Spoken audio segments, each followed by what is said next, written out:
do kościoła niejednokrotnie próbowano się jakoś dobrać, jakoś stwarzać fakty daleko idącego zagrożenia i próby złamania biskupów, w ogóle episkopatu przez groźbę rozszerzenia represji. No na to się mogłem patrzeć, no nawet bym powiedział z pewnego niezbyt odległego dystansu, dlatego że były procesy, w których moi bliscy koledzy się znajdowali, gdzie nie byli głównymi, co prawda, oskarżonymi, ale mój kolega z powstania, Adam Stanowski, który był w procesie jezuity ojca Rostworowskiego, no to był jednak, on dostał 7 lat, o ile sobie przypominam, których oczywiście nie zdążył dosiedzieć do końca. I tak jeżeli proces biskupa Kaczmarka, no, który był robiony z fanfarami, trąbami, telewizji jeszcze wówczas nie było, więc ta możliwość oddziaływania przepadła, ale radio, prasa była tego pełna i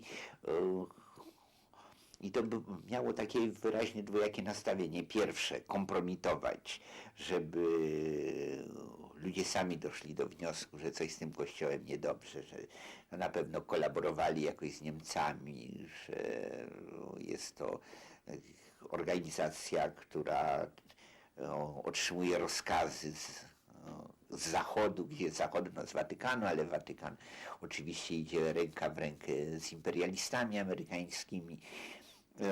I to były takie próby perswazyjnego, bardzo zresztą takiego zakłamanego oddziaływania na opinię, ale jednocześnie każdy taki fragment relacji z procesu był wielkim straszeniem. To było tak redagowane, że każdy mógł sobie pomyśleć, każdy przynajmniej co miał coś wspólnego z Kościołem, że tutaj pod kategorię jakichś tych zarzutów to kto wie, czy ja bym jakoś nie mógł podpaść.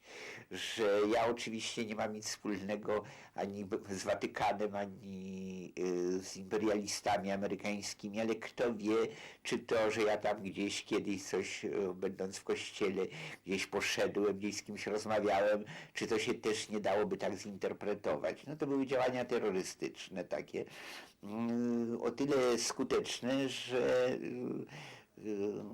no, pamięta się o tym, że biskup Kaczmarek miał proces i że zresztą na tym procesie się trochę połamał jednak. Nie można powiedzieć, żeby tak się zachował, jakby to chciało się widzieć u biskupa Kościoła rzymskokatolickiego w Polsce.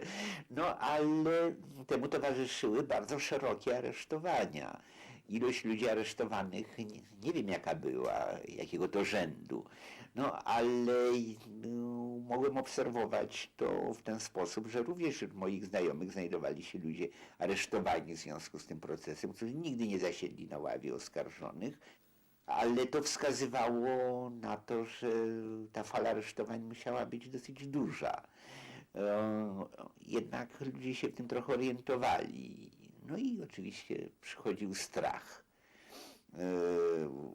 U bardziej strachliwych to wyobrażam sobie, że to musiało tak wyglądać, że jeżeli zobaczą mnie w kościele, to pytanie, czy ja nie będę nadawał się do aresztowania, co było oczywiście przesadną reakcją zupełnych tchórzy.